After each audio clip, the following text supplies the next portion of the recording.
The $60 million jet sat frozen on the tarmac minutes before the biggest signing of the year, and CEO Amelia Carter laughed when a widowed maintenance contractor named Jackson Wyatt asked for a chance to look at it. "Fix it, and I will go on a date with you," she teased, and the hangar erupted in laughter around them. Jackson said nothing. He set down his watch, slid beneath the wing, and asked everyone to step back. 17 minutes later, the engine roared to life exactly as it should. But what left Amelia speechless was not the aircraft lifting off the ground. It was the worn military insignia stamped into the lid of his old toolbox. Stay until the end to find out what secret let Jackson save the jet, and quietly, without meaning to, begin saving her heart as well. Morning at Meridian Executive Airfield carried the particular tension of money about to change hands.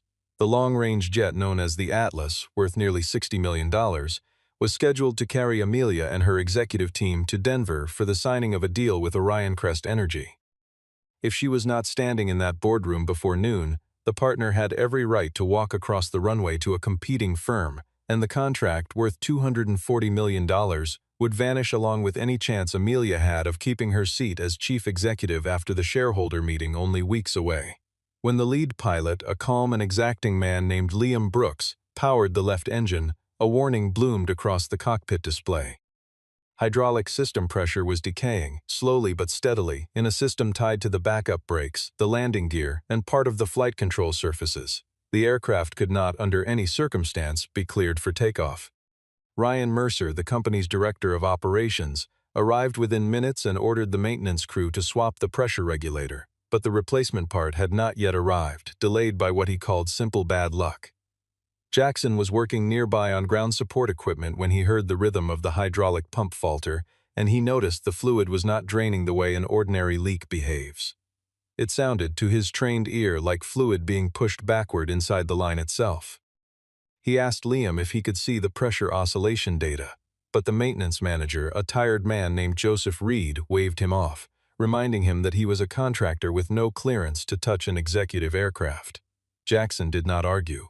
He only said that if they replaced the regulator without checking the one-way check valve first, the pressure would keep falling no matter what they installed. Amelia, fielding calls from the board, from reporters, and from Orion Crest itself, overheard him and asked, not unkindly, whether he believed he understood the aircraft better than a certified engineering team. Jackson answered simply that he did not think that at all. He only thought the jet was telling everyone something nobody had bothered to listen to yet. The remark irritated her, but it also planted a small and stubborn curiosity. By the time Liam reported that the newly installed regulator had not solved a thing, less than an hour remained before the deal collapsed entirely, and the tension in the hangar had tightened into something close to panic. Ryan suggested a smaller aircraft instead, but it lacked the range to fight the day's headwinds and could not carry the full negotiating team. Amelia understood, standing there, that they were close to losing everything. Jackson stood outside the ring of technicians, watching the diagnostic readout scroll across a nearby screen, and noticed the pressure only dropped when the auxiliary pumps cycled off, a pattern that suggested an internal leak, small and precise, most likely at an isolation valve buried behind the landing gear bay wall. He asked for 15 minutes and permission to use a flexible inspection scope. Joseph scoffed, insisting that reaching that valve would require pulling half the instrument panel, a job that would take at least 4 hours on its own. Jackson said that would not be necessary. He could reach it through a thermal inspection port using a soft-bore camera head, and a few of the managers standing nearby laughed at the idea. Ryan seized the moment, asking loudly whether the company should really hand a $60 million aircraft to a man hired, in his words, to tighten bolts and wipe down engine oil. Amelia was caught between desperation and doubt. She glanced at the clock, then at Jackson, and to relieve the pressure crushing the room, she said it half as a joke and half as a dare. "Fix this jet," she said, "and I will go out with you." The hangar broke into laughter. Jackson did not laugh. He looked at her long enough that she understood, somewhere beneath her exhaustion, that the words had cost him something. He answered that he did not need a date. He needed the lead pilot's supervision, access to the diagnostic data, and written authorization to inspect the valve. The mood in the hangar shifted instantly. Liam spoke up in support, explaining that an inspection would not alter the aircraft's structure and could be performed safely. Amelia agreed, on the condition that Jackson replace nothing without Liam's direct approval first. Jackson retrieved an old toolbox from his personal locker. Stamped into its worn metal lid was a symbol nobody in the hangar recognized right away, a pair of wings wrapped around a gear and a single star. Liam noticed it, some flicker of memory crossing his face, though he said nothing yet. Jackson lay down beneath the landing gear bay, guided the soft camera through the inspection port, and asked the technicians to cycle the auxiliary pump on and off in a steady rhythm. On the third cycle he saw it, a tiny vibration at the base of the isolation valve, where an internal locking collar had shifted out of its designed position, the kind of shift that almost never happens on its own after hundreds of stable operating hours. He murmured to Liam that this was not ordinary wear. Ryan overheard and immediately cut in, demanding they stop speculating and focus on the clock. Jackson said he believed he could restore pressure without dismantling the entire hydraulic assembly, but only 17 minutes remained before the final departure window closed for good. Jackson explained he was not planning a temporary patch. The locking collar had only rotated out of its groove, not broken, and if he approached it from the correct angle, he could guide it back into its designed position and secure the valve through the standard ground inspection procedure. Liam asked where he had ever worked on a sealed configuration like this one before, and Jackson answered only that it had been on aircraft that were never allowed to fail. He removed a small heat shield, using a hand tool with a curved head that he had built himself years earlier. Amelia watched from behind the safety line, beginning to notice that every one of his movements carried intention, nothing like a man taking reckless risks to impress an audience. Ryan kept pressing, insisting that the company's remaining time, and quietly sent a message to someone in records requesting termination paperwork be prepared in advance. Jackson asked for the hydraulic power to be shut down completely, confirmed the work area was safe 3 separate times, and only then reached toward the collar, underscoring that this was not a man acting on impulse. As the tool touched the locking collar, he noticed a fresh scratch on the valve housing, proof that someone had handled it since the last official inspection. He had no time to investigate further. After 2 failed attempts, the tool slipped from the collar, and the edge of the metal opened a cut across his wrist. Amelia asked him to stop. Jackson said that if the collar was not seated correctly, they would not restart the system at all. He shifted his angle, closed his eyes for a moment to picture the internal structure from memory, and on the third attempt, a small distinct click sounded from beneath the panel. He withdrew the tool, replaced the heat shield, and asked Liam to run a full pressure verification. The hydraulic pump powered on. Pressure climbed steadily to standard levels. 10 seconds passed. 20. 30. No decay followed. Joseph, still unconvinced, demanded a landing gear and flight control cycle test, and every system responded normally.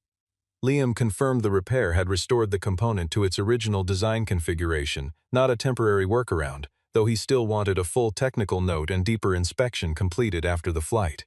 Amelia asked Jackson directly whether he was certain the aircraft was safe. He refused to offer a false guarantee. He answered honestly that every reading currently sat within limits, the ground test had passed, and the decision to fly ultimately belonged to the pilot in command. That honesty, more than anything, was what earned Liam's trust. The Atlas was towed out to the taxiway. Amelia climbed the stairs but paused to look back at Jackson, who was already wrapping his own wound and showing no sign of waiting for praise. When the jet lifted cleanly into the sky, the entire maintenance crew fell silent. Ryan did not look at the aircraft at all. He only looked at Jackson with an expression that had gone cold. Before the silence broke, Liam sent Amelia a short message from the cockpit, asking her to find out which unit Wyatt had once served under, because whoever trained him had trained him well. Amelia returned to Dallas that same evening, and instead of celebrating the signed contract, she asked her general counsel, a careful and detail-driven woman named Catherine Miles, to look into Jackson's professional history. His internal file showed only a handful of aviation employers, followed by a 6-year gap that appeared deliberately sealed. Liam explained that the insignia on the toolbox belonged to a specialized military testing unit, a group known for solving failures that standard procedures could never diagnose quickly enough. Catherine used a legitimate verification channel and received a brief reply confirming that Jackson Wyatt had once held a technical clearance far beyond anyone currently employed at Carter Meridian, and that several of his past accomplishments remained classified. Amelia found him still in the hangar, finishing an incident report, even though Ryan had already instructed security to revoke his badge for what he called exceeding the scope of his role. Amelia overturned the decision and asked Jackson why a man with a file like his was working a low-level contract job. He did not want to explain himself. He said his old title had nothing to do with whether he had done the right thing that day. Amelia admitted, without excuses about pressure or deadlines, that her joke in front of the crowd had been disrespectful, and Jackson accepted the apology, though he pointed out that one date could not undo a culture that looked down on the people who wore uniforms instead of suits. The comment stayed with her. She realized how many employees beneath her had never once felt safe enough to speak an honest opinion in her presence. After a long pause, Jackson finally shared a piece of his past. He had once served as the chief reliability engineer on a classified military jet program, work that demanded months away from home. When his wife Hannah fell seriously ill, he left the program to care for her. After she passed away, he refused any offer to return to that world, unwilling to let his daughter lose a second parent to endless travel. He chose steady shift work instead, even if it meant no one around him would ever know who he used to be. He mentioned, almost as an afterthought, that the program he once served had tested reliability limits no commercial carrier would ever dare approach. Aircraft pushed past every conventional boundary to see exactly where failure began. He had been good at it, better than good, the kind of engineer other engineers called when a problem refused to make sense on paper. But none of that mattered on the night Hannah's doctors ran out of options, and he had realized that all the certifications hanging on his office wall could not buy her a single extra week. He did not tell Amelia this to earn sympathy. He told her because she had asked honestly, and he had decided somewhere on the hangar floor that honesty was the only currency he still trusted. Amelia noticed a folded drawing tucked inside his toolbox, a small blue airplane with a child's handwriting beneath it that read, "Dad fixes what everyone gives up on." Though his daughter never appeared in person, the drawing made clear exactly why he carried it worn soft at the folds from being opened and closed 1,000 times during long shifts. Amelia asked whether her earlier promise still meant anything. Jackson allowed himself a small smile and said she had spoken it as a joke, and he would not accept something offered without respect. She told him that when she said it again, seriously, the choice would be his to make. It was not love yet, only a small current beneath the surface. Before the evening ended, Catherine sent Amelia a photograph of the scratch on the valve, along with a preliminary conclusion that the part had been tampered with sometime within the 48 hours before the flight. The next morning, Ryan called an emergency meeting and announced that an internal review had found Jackson's fingerprints on the valve housing, suggesting he might have caused the failure himself in order to stage a dramatic rescue.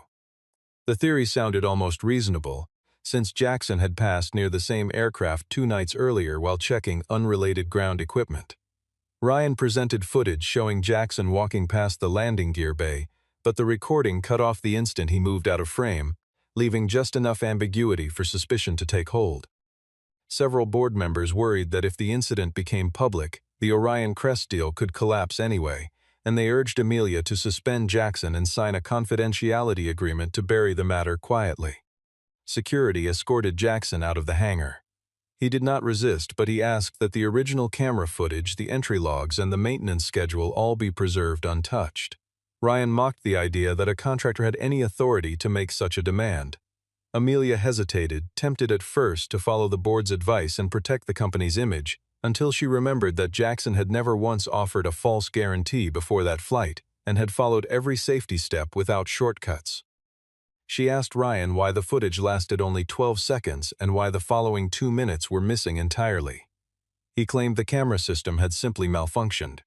Jackson, still listening, recalled a detail that changed everything. The hangar cameras did not stream directly to the central server. Each unit held a 15-minute local buffer of its own. Even if the main recording had been erased, the original footage might still exist inside the physical device itself. Ryan quickly insisted the unit had already been replaced that morning due to a hardware fault, and Jackson understood, in that instant, that someone was actively erasing a trail. Amelia suspended Jackson with pay rather than terminating him, and ordered Catherine to open an independent investigation while forbidding the destruction of any equipment. Ryan argued that her hesitation was putting the company at risk. Jackson offered no thanks. He told her that if she truly believed in a fair process, she needed to examine the person with the nicest office just as closely as the easiest person to blame. Before he left, Grace called him, the conversation lasting only a few short lines, asking whether he would be home in time for dinner. He told her yes, careful not to let her hear that he had just lost access to his own workplace. That evening, Amelia visited Liam's office to review the flight data herself. He discovered that hydraulic pressure had wavered slightly on 3 earlier flights, each time dismissed in the logs as sensor noise. The digital approval belonged to Joseph Reed, though Joseph swore he had never signed off on anything of the kind. Catherine traced the login back to a computer inside Ryan's own office. Before the night was over, a second aircraft in the fleet triggered a false engine heat warning while preparing to carry several board members, and Liam called Jackson directly, still suspended, to tell him that someone was repeating the exact same pattern of sabotage. The second aircraft, a jet known internally as the 700, reported an abnormal rise in engine temperature. Technicians replaced the sensor, but the warning persisted, and canceling the flight would mean the board missing a critical financial hearing in Austin. Amelia recalled Jackson as an emergency consultant, overriding Ryan's objections outright. Jackson refused to touch the aircraft until Amelia signed a document formally confirming his authority, unwilling to keep playing the rescuer with no real standing, only to be turned into a suspect afterward. She signed it immediately. Reviewing the data, Jackson realized the actual temperature had never risen at all. Only the signal reaching the control computer was drifting on a steady, repeating cycle, suggesting a wiring fault placed deliberately near a source of electromagnetic interference or a substandard part hiding beneath a correct label. When the crew removed the protective sheathing, they found a wire stamped with the right part number but built with the wrong internal structure entirely, a counterfeit or reclaimed component wearing a false label. Jackson asked for a random inspection of recently installed parts, and 3 more components turned up with suspicious lot numbers, all supplied by Julian Aerospace Components under a contract Ryan himself had approved. Ryan tried blaming the procurement department, but Catherine discovered that Julian Aerospace had once been sued by a smaller company for selling parts of unverifiable origin, a case quietly settled out of public view. Jackson replaced the wiring with a certified part pulled from sealed inventory, and the warning disappeared. Liam completed the ground check, but Jackson requested an additional load cycle test, suspecting the interference might only appear at higher power. During the test, a separate connector began to overheat. Had the aircraft taken off without that second check, the fault could have caused a loss of engine control mid-flight. It proved Jackson had not simply fixed a display error.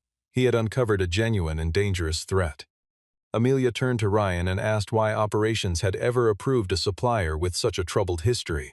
He answered that the company needed to cut costs to survive. Jackson replied that cutting costs did not mean gambling with human lives on a spreadsheet, and the words shifted the room, employees quietly beginning to side with him. Amelia suspended the entire contract with Julian Aerospace and ordered a full fleet inspection, despite Ryan's warning that the decision could ground operations for days. She answered that she would rather see an aircraft sitting on the ground than see people falling out of the sky. It was, for her, a visible turning point. By the end of the day, Catherine had traced payments from Julian Aerospace to an obscure consulting firm and discovered its true owner was Ryan's own younger brother. At the same moment, Ryan slipped into the server room, intending to erase whatever remained of the trail. The following morning, part of the maintenance archive vanished entirely. Ryan blamed a server failure, but Jackson noticed the timing matched exactly when the counterfeit parts had entered inventory. Amelia allowed Jackson to join the investigation alongside Catherine and Liam. He was no expert in cybersecurity, but he understood how the hangar's physical systems synchronized with digital records, and he remembered that every tow vehicle automatically logged its own connection time into a separate onboard unit. Even with the video erased, the tow log could still prove who had moved equipment near the Atlas that night. The data showed tow vehicle number 3 activated at 2:14 in the morning using Joseph's badge, yet the gate camera showed Joseph had already left the property the evening before. His badge had been cloned. Jackson examined the old card reader and found a small hidden camera once mounted above the keypad, just enough to capture an employee's access code. Liam located the buffer footage from the hangar camera Ryan believed had been discarded, since a young technician had stored the faulty unit in a scrap bin instead of destroying it as instructed. Catherine managed to recover the missing segment. It showed a figure in a maintenance jacket approaching the landing gear bay of the Atlas, the face hidden, but a large square ring visible on one hand, a piece of jewelry Ryan wore constantly. The footage alone was not enough for conviction, since Ryan could simply claim it belonged to someone else. Jackson reviewed the recording several more times and noticed the figure favored the left hand while using a tool. Ryan was right-handed. It meant Ryan had not physically sabotaged the aircraft himself, and there was a second person involved. Personnel records pointed to a night shift supervisor named Cameron Price, who had received a large payment traced to the same firm linked to Julian Aerospace. When questioned, Cameron denied everything, and Ryan quietly called him, urging him to leave the city immediately. Jackson guessed Cameron would try to retrieve whatever evidence remained, and suggested watching the parts storage area rather than making an arrest right away. That night, Cameron returned to collect a bag of counterfeit components and the card cloning device hidden inside the storage room. Security caught him there. Under questioning, Cameron admitted that Ryan had never ordered anyone to cause an accident. The original plan had only been to trigger a failure large enough to cancel the flight and cost Amelia the Orion Crest deal, though tampering with the hydraulic valve carried consequences far beyond what either of them had intended. Cameron also revealed that Ryan was preparing an emergency report for the board, one designed to place the blame squarely on Jackson, on Joseph, and on Amelia herself. Amelia went still when she understood how easily Ryan had been willing to endanger lives simply to seize control of the company. Before the night ended, Ryan called an urgent board session for the following morning, hoping to force a vote removing Amelia before the evidence could ever reach the room. The meeting convened in the top-floor boardroom. Ryan spoke first, accusing Amelia of reckless management, of allowing an unauthorized worker to interfere with 2 aircraft, and of concealing safety failures from company partners. He presented a prepared report demanding her immediate suspension. Several board members wavered, worried that any word of counterfeit parts reaching aviation regulators could trigger an investigation and crush the company's value. Amelia made no attempt to hide anything. She admitted her oversight systems had failed, but argued that a far greater failure would be burying the truth to protect appearances. Ryan mocked her, suggesting she was placing her trust in a man with no formal title simply because guilt clouded her judgment. Ryan had spent the previous night rehearsing exactly this moment, certain that a boardroom built on spreadsheets and quarterly targets would side with numbers over a man in a work jacket. He believed, sincerely, that Amelia's instinct to trust Jackson was a symptom of guilt rather than judgment, and he intended to use that belief as a weapon. He reminded the board twice that Carter Meridian's stock had already dipped on rumors of the grounded fleet, and that further delay would only deepen the wound. It was a calculated argument, built to make caution look like cowardice and truth look like recklessness. Jackson was brought in as a technical witness. Ryan tried to provoke him, bringing up the old joke about the date, implying Jackson had used the chief executive's attention to climb toward a position he never earned. Jackson did not rise to the bait. He laid out the evidence in order, the pressure data proving the valve had been tampered with, the fresh scratch inconsistent with normal wear, the counterfeit signal wiring, the tow log proving someone entered the hangar at midnight, the recovered footage placing Cameron near the landing gear, the payments tying Julian Aerospace to Ryan's own family, and Cameron's confession naming the intended sabotage of the flight. Ryan insisted Cameron was lying to reduce his own punishment. Catherine then played the recorded call in which Ryan told Cameron to leave the city and destroy anything connected to the Julian contract. Ryan tried to walk out of the room but was stopped by security at the door. Before he was led away, Ryan turned to Amelia and said he had done it all because the company needed a stronger leader. She answered that a person willing to gamble other people's lives was not a leader at all, only a coward hiding behind power. The board canceled the vote to remove her and instead approved handing the full file over to federal investigators and aviation regulators. After the meeting, one board member suggested keeping Jackson's name out of any statement to limit media attention.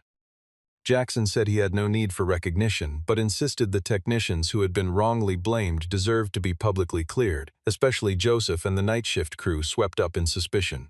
Amelia agreed, and further announced the company would voluntarily ground its fleet until every aircraft passed a complete inspection. A costly decision made to protect passengers and the company's long-term integrity rather than its short-term image. Watching her, Jackson understood she was no longer the woman who used jokes to mask her own uncertainty. She had chosen to accept real consequences for doing the right thing. Before the room emptied, Amelia asked Jackson to stay behind, and this time she was not speaking as a chief executive at all. 3 weeks later, the investigation confirmed that Ryan and Cameron had falsified maintenance records, installed counterfeit parts, and deliberately triggered failures intended to cost Amelia the Orion Crest contract. Ryan faced charges for fraud, sabotage of aviation property, obstruction, and conspiracy to endanger flight operations. Carter Meridian informed its clients directly, inspected the entire fleet and replaced every questionable component, and although the company absorbed significant financial losses, Orion Crest chose to keep the partnership, impressed by how openly Amelia had handled the crisis rather than hiding it. Amelia gathered the hangar staff for a meeting without any stage, cameras, or spectacle. She apologized publicly to Jackson for turning his expertise into a punchline in front of a crowd, and apologized as well to every employee who had ever felt silenced by rank and hierarchy. Joseph's reputation was fully restored, along with every night shift worker who had been wrongly suspected. Amelia offered Jackson a new position, Director of Fleet Reliability and Safety, with the authority to ground any flight the moment he identified a genuine risk, regardless of financial pressure or whose name sat above his own. Jackson did not accept right away. He set 3 conditions first. The technical team needed an independent channel to report safety concerns. Contract employees needed the right to raise concerns about risk without fear of retaliation, and his schedule needed to guarantee he would be home most evenings, except in a true emergency. Amelia agreed to all 3 and even proposed an apprenticeship program for skilled technicians who had never had the resources to earn advanced certification. Jackson accepted the role. In his new office, he placed the old toolbox openly on a shelf instead of hiding it away in a locker, Grace's drawing resting beside it. Liam teased that Jackson finally had a title that matched his skill.